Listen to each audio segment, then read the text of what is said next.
Oke, baiklah. Bismillahirrahmanirrahim. Assalamualaikum warahmatullahi wabarakatuh. Pada video kali ini kita akan membahas Excel mengenai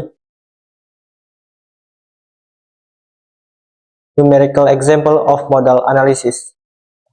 Oke, gedung yang aku pakai itu adalah gedung 8 tingkat. Nah, maka dari itu mode shape-nya ini dibikin dulu mode shape bangunan 8 tingkat. Nah, di sini aku juga udah bikin yang 6 tingkat dan 4 tingkat gitu. Nah, untuk mode shape-nya ini berdasarkan mode shape 4 kemarin, teman-teman bikin aja mode shape yang gedung 8 tingkat. Nah, caranya itu sama aja seperti yang 4 tingkat, namun makin ke bawah pangkatnya itu makin banyak gitu ya. Nah, outputnya itu pangkat 8 di persamaan 8, namun di mode shape yang ke-8 yaitu angkanya segini kurang lebih. Nah, kemudian untuk yang tabel ini juga ini sampai lambda yang ke-8 gitu ya. Nah, nanti didapat outputnya itu nilai lambda yang ini dan juga nilai mode shape-nya yang ini. Nah, nanti ini masukinnya dari bawah, ya dari atas ke bawah gini ya, berurutan gitu. Oke, masukinnya di mana? Masukinnya tuh di Excel sini. Nah, jadi ini tuh aku ngelingkannya ke Excel week 9 ini, ke sini ya. Nah, tapi ini kan dari atas ke bawah. Kalau ini dari bawah ke atas. Nah, kayak itulah ya. Atau teman-teman bisa linkkan dulu kayak gini sama kayak yang sebelahnya. Satu, terus ujungnya minus 0,6 ini. Seperti ini. Kemudian nanti dibalik, satunya di bawah, terus minus 0,6-nya ada di atas gitu. Jadi diputar balik gitu ya. Selanjutnya, di sini teman-teman bikin dulu data yang diketahui. Nah, data yang diketahui itu adalah area yang berwarna kuning, yang ini ya. Ada delta T, ada nilai C, ada FC, L, Q, gravitasi, H, B kecil, dan H kecil. Nah, ini modulus elastisitas dan ini inersia gitu. Nah, template-nya kurang lebih seperti ini. Disamain aja ya. Oke. Di sini kita langsung cari aja nilai modulusnya. Nah, caranya itu sama dengan 4700 dikali SQRT buka kurung 25 MPa ini dikali 10,2. 10,2 ini adalah konversi satuan gitu. Nah, didapat modulus sebagai berikut. Atau teman-teman bisa aja ketik 200.000 gini ya. Nah, ini bebas. Nah, nanti ini menyesuaikan gitu. Karena ini ngelink. Nah, kemudian untuk inersia, rumusnya itu 1/12 dikali B dikali H pangkat 3. Kemudian enter. Nah, setelah itu kita masuki nilai lambda.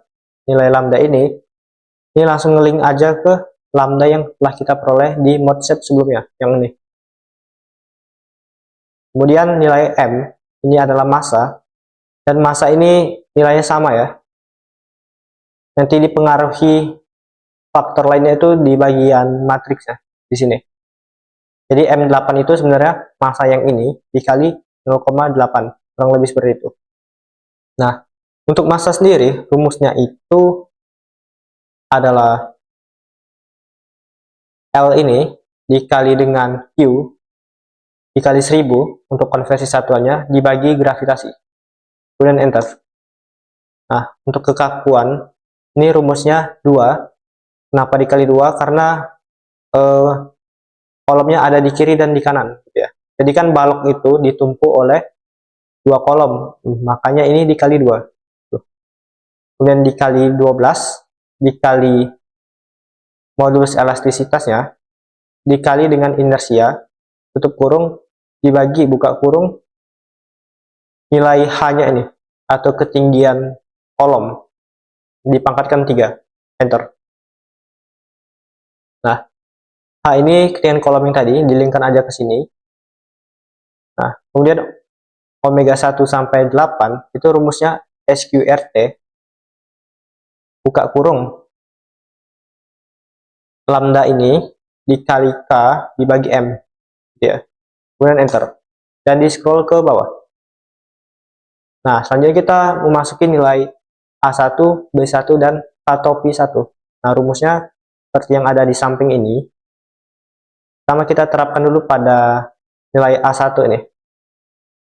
Rumusnya itu adalah buka kurung omega pangkat 2 tutup kurung minus buka kurung 2 dibagi buka kurung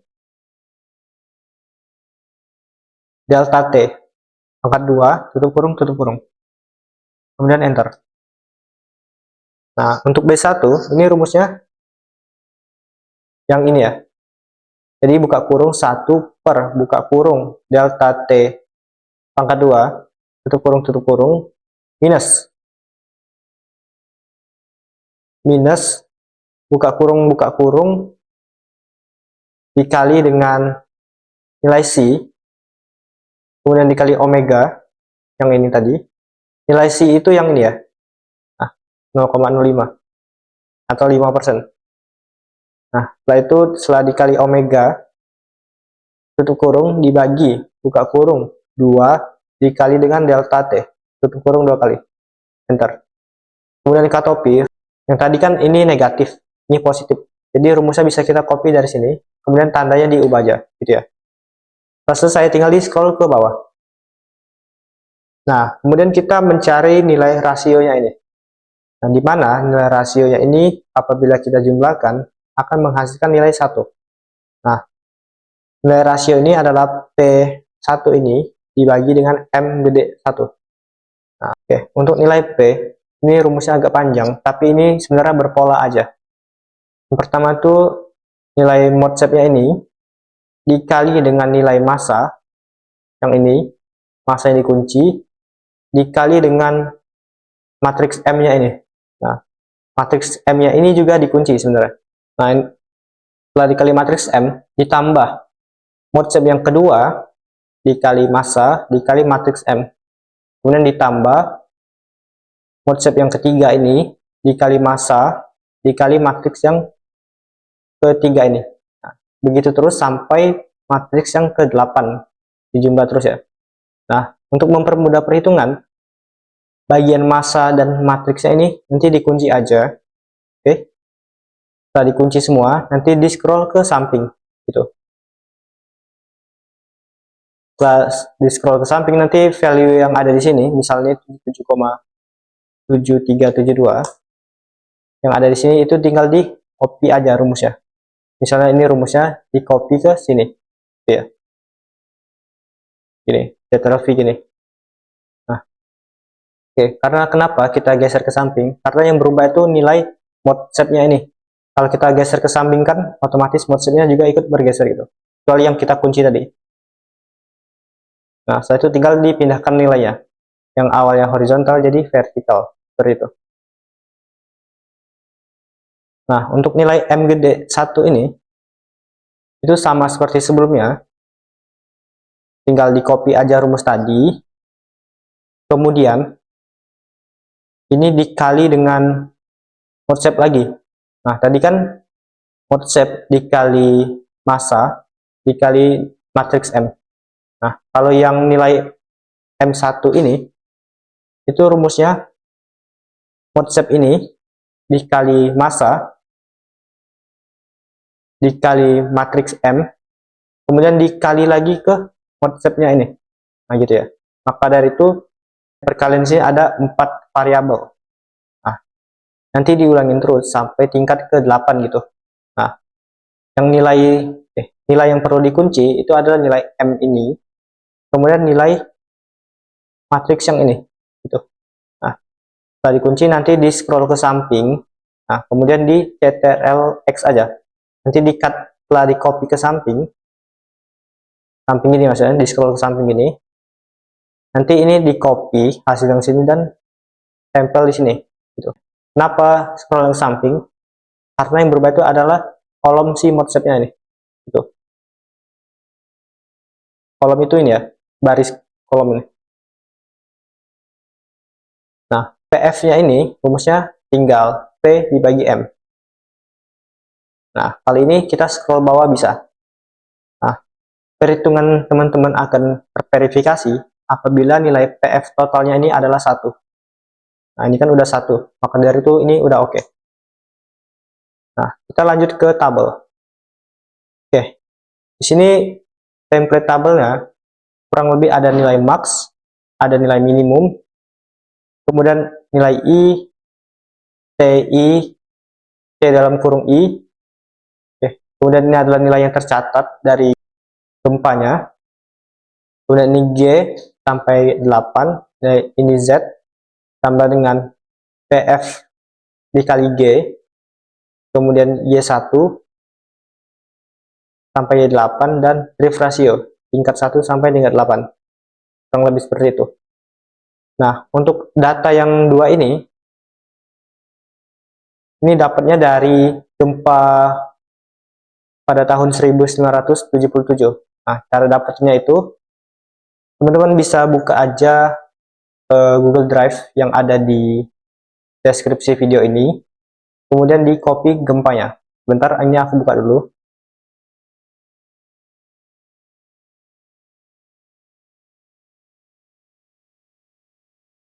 Nah, teman-teman buka aja rekaman gempa yang ini untuk copy nilai kegempaannya. Nah, gempa ini pakai itu adalah gempa ini yang pertama ya. Oke, cara cepat kopinya itu teman-teman klik dulu data gempanya ini yang paling atas. Nah, setelah itu tinggal Ctrl Shift kemudian turun, maka nilai gempanya terselect semua gitu. Setelah itu di Ctrl C, kemudian paste ke Excel sini. Nah, di paste ya, pastiin titik komanya udah menyesuaikan dengan Excel masing-masing gitu. Nah, kemudian untuk T-nya ini yang atas bikin aja 0, kemudian yang bawahnya 0,01. Setelah itu di blok 2 seperti ini dan di scroll ke bawah. Nah, maka otomatis angkanya akan terbuat semua ya sampai dengan banyaknya data gempa ini. Nah, begitupun dengan nilai I-nya ini, bikin 0 dan 1 ini di blok 2 ini dan di scroll ke bawah. Oke, selanjutnya setelah template-nya selesai, teman-teman kasih aja nilai 0 semuanya ini, 2 teratas gitu. Nah, untuk nilai G, ini rumusnya sebagai berikut, bisa teman-teman lihat. Nah, di sini kan GI plus 1, itu yang kita hitung adalah di G2. Nah, maka dari itu, I-nya adalah 1. Jadi, 2 kurang 1 sama dengan 1. Nah, misalnya G3, maka I-nya 2. Nah, dan seterusnya gitu. Di sini, karena kita ngitung G2, maka nanti rumusnya ini Y double dot 1 minus A G1 minus B dikali G0 dibagi K topi. Nah, caranya itu pertama di sini dimasukin dulu nilai Y double dot I-nya ini tanpa negatif, kemudian dikurang dengan A, A-nya pakai yang A1. Nah, karena kenapa? Karena ini masih G1. Nah, dikali dengan GI. GI itu nilai G yang di atasnya ini. Jadi kan G2, berarti GI itu G1. Minus B, B-nya B1, yang ini, dikunci, jangan lupa. Kemudian dikali dengan G sebelumnya lagi, yang ini. Nah, setelah itu tutup kurung, dibagi dengan K topi yang 1. Yang ini ya, jangan lupa dikunci. Nah, kemudian di scroll ke bawah. Begitupun sampai G8, caranya itu sama aja ya. Yang membedakan adalah nilai A, B, dan K topinya. Setelah itu, kita lanjut menghitung nilai Z. Nah, nilai Z itu cukup PF1 yang ini dikunci dikali dengan nilai G1. Nah, G1 nya enggak dikunci. Nah, Kalau Z8 berarti PF8 dikali G8. Nah, gitu ya. PF8 dikunci dan terusnya gitu. Nah, setelah selesai nanti di scroll ke bawah nilai Z-nya nih. Nah, kemudian nilai Y. Oke, selanjutnya di sini untuk rumus Y ini, rumusnya itu yang di atas ini ya. Nilai mod shape-nya ini dikali dengan nilai Z. Nah, gitu. Di mod shape kolom 1 dan juga baris ke-1 ini dikali dengan Z1. Ditambah mod shape kolom 2 baris 1 dikali dengan Z2. Ditambah mod shape kolom ketiga baris ke-1 dikali dengan Z3 dan seterusnya sampai Z8 gitu. Kemudian apa bedanya Y1 dengan Y2 dan seterusnya? Nah, perbedaannya itu pada perletakan si mod shape-nya ini. Nah, di sini kalau Y2 kita pakainya mod shape yang baris kedua, dua yang dari bawah gitu. Kemudian kalau Y3 itu pakainya mod shape yang ketiga dan nilai Z-nya ini sama dan sampai ke Y8. Sampai ke Y8. Di sini pakainya mod shape yang ke-8 gitu. Nilai Z-nya enggak dikunci, kemudian nilai mod shape-nya dikunci gitu ya. Kemudian di scroll ke bawah. Nah, bisa teman-teman lihat pada yang bawah ini, yang bergeser itu adalah nilai Z-nya aja. Seperti itu kurang lebih. Kemudian kita lanjut untuk mencari drift ratio. Nah, drift ratio ini, kalau drift ratio yang pertama, itu rumusnya adalah nilai Y1 ini dikurang dengan 0, dibagi dengan A1. A1 yang dikunci dikali 100. Nah, di sini dikurang 0, jadi Y1 dikurang 0. Kenapa dikurang 0? Karena drift ratio yang pertama itu tidak dipengaruhi oleh drift ratio di bawahnya. Nah, kenapa nggak ada pengaruhnya? Karena di bawahnya itu belum ada kolom apapun. Jadi penjelasannya kurang lebih seperti itu. Kita lihat pada drift ratio 2, rumusnya itu Y2 dikurang Y1 dibagi dengan H2. Kemudian dikali 100 gitu ya. Di sini alasannya dikali 100 karena satuannya ini sebenarnya adalah satuan percentage atau satuan persentase gitu. Nah, maka dari itu ini dikali 100. Ini dikurang Y2. Ini Y2 dikurang Y1. Kemudian sebelahnya itu Y3 dikurang Y2. Dan seterusnya sampai drift ratio yang ke-8. Di sini. Bisa teman-teman lihat. Kalau drift ratio yang ke-8 itu Y8 kurang Y7. Nah, kemudian hanya ini bisa teman-teman sesuaikan aja. Kita lanjut ke proses pembuatan grafik. Nah, caranya itu aku contohkan satu aja ya. Aku contohkan pada grafik Y ini. Cara pembuatannya itu ada dua metode. Pertama kita ke menu insert, kemudian pilih chart ini, pilih yang scatter with smooth lines and makers ini. Nah, nanti tinggal di select data seperti biasa. Gini ya. Nah, di mana sumbu X-nya itu adalah waktunya ini, T dalam kurung I ini, kemudian sumbu Y-nya itu adalah nilai displacement-nya ini, gitu. Nah, tapi di sini aku akan mencontohkan cara cepat untuk proses pembuatan grafiknya. Caranya itu teman-teman yang paling atas, klik aja salah satu seperti ini, sampai terselect seperti ini, kemudian Ctrl Shift turun. Nah, maka dia akan turun seperti ini, atau terselect semua sampai bawah gitu ya. Setelah itu kita scroll ke atas, kita ke Y. Nah, tapi ini jangan langsung diklik, teman-teman pencet dulu di keyboardnya itu Ctrl, kemudian klik. Nah, setelah diklik atau terselect seperti ini, kita langsung aja Ctrl Shift turun. Nah, kemudian scroll ke atas lagi, kemudian tahan Ctrl, klik sini, setelah itu Ctrl Shift turun. Nah, diulangi terus sampai Y ke-8 gitu ya.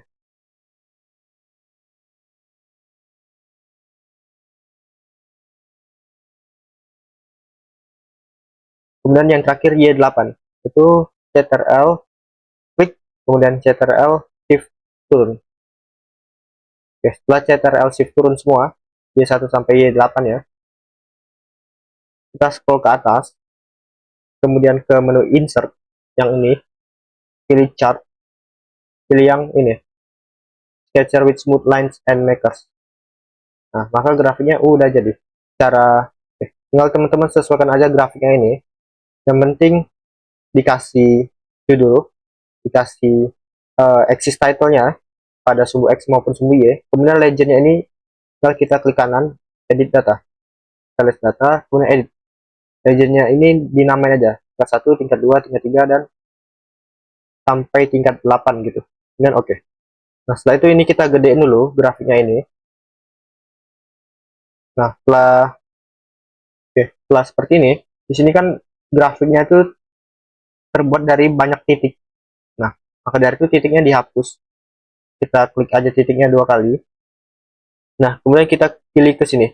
Fill and line ini, pilih marker ini, kemudian marker options. Nah, ini pilih yang non. Maka titiknya akan terhapus gitu. Jika kita pilih non, ini juga kita pilih non. Sampai semua titiknya terhapus gitu ya.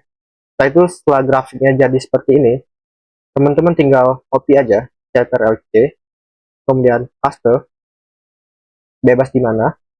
Kemudian data ini digeser ke area yang ingin kita bikinkan grafik gitu. Nah, selanjutnya kan kita perlu bikin grafik G1 ini. Maka dari itu grafik G tadi berubah jadi grafik G.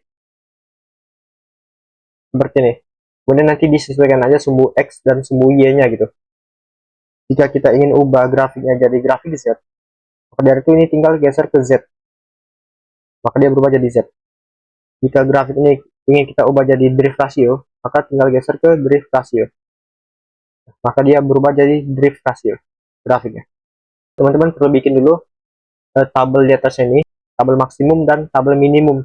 Isinya itu tinggal komen max seperti ini. Kemudian semua kolom di bawahnya ini diblok aja. Satu enter. Nah, di bawahnya itu komen atau ketik aja minimum seperti ini. Kemudian diblok aja semuanya sampai bawah.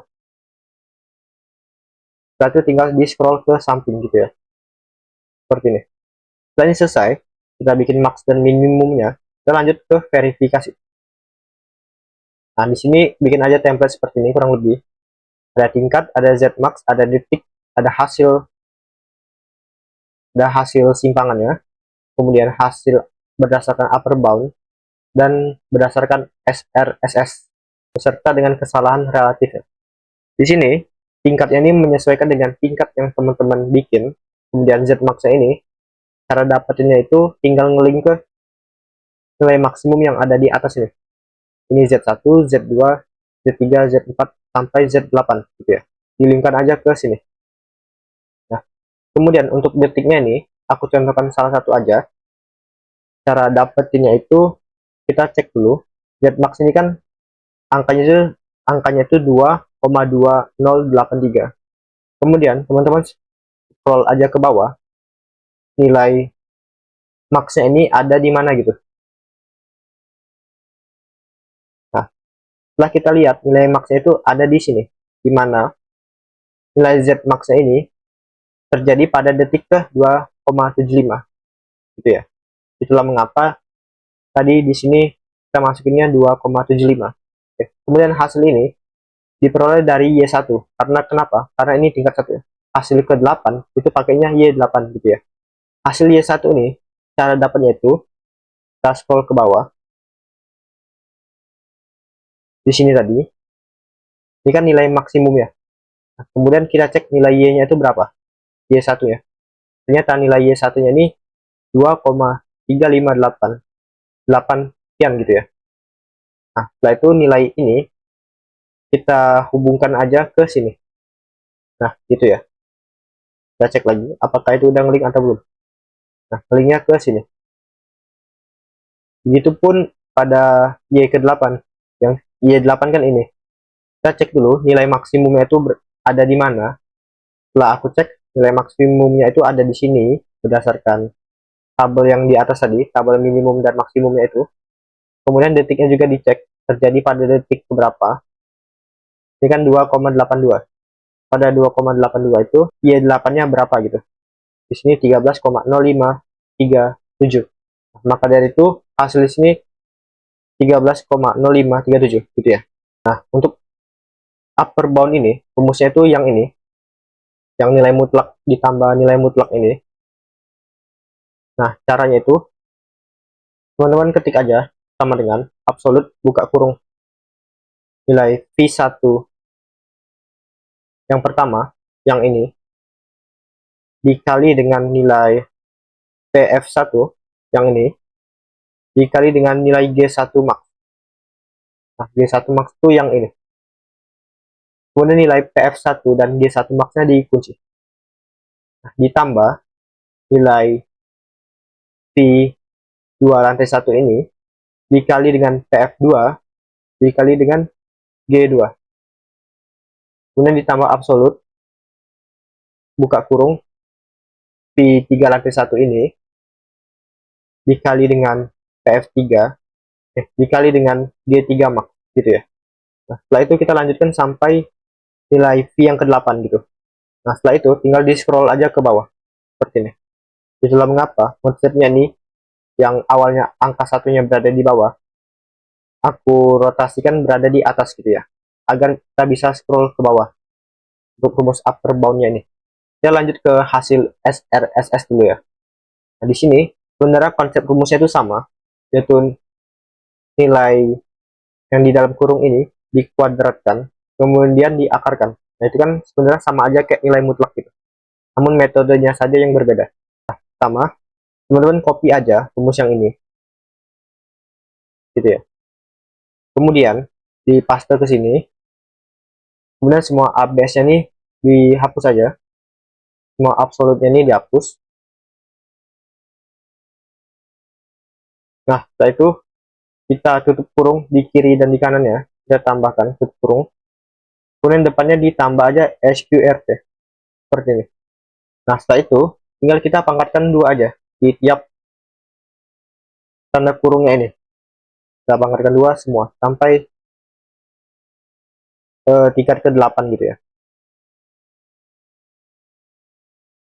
Oke, kemudian enter. Setelah itu di scroll ke bawah aja. Nah, maka nilai ini kan sama kayak nilai ini gitu. Nah, kemudian untuk kesalahan relatif ini, rumusnya itu absolut, buka kurung, hasil yang metode pertama ini, dikurang dengan hasil berdasarkan tabel di bawah tadi, kemudian tutup kurung, dibagi dengan hasil upper bound ini. Setelah itu di scroll ke bawah. Nah, untuk kesalahan relatif pada metode SRSS ini, sama aja. Caranya itu tinggal absolut, buka kurung, hasil SRSS ini, dikurang dengan hasil pada tabel tadi, tutup kurung dibagi dengan hasil SRSS lagi gitu. Kemudian enter. Dan di scroll ke bawah. Setelah kesalahan relatifnya selesai, maka pembahasan tentang numerical methods ini juga selesai gitu. Nanti teman-teman bikin aja sesuai dengan tingkat yang teman-teman bikin. Nanti teman-teman bikin aja sesuai dengan tingkat yang teman-teman evaluasi gitu. Nah, grafik ini nanti ada 4 seperti ini, kurang lebih. Nah, oke, saya rasa cukup sekian pembahasan tentang numerical methods. Apabila saya ada salah kata, saya mohon maaf. Dan kepada Allah saya mohon ampun. Wabillahi taufiq wa hidayah. Assalamualaikum warahmatullahi wabarakatuh.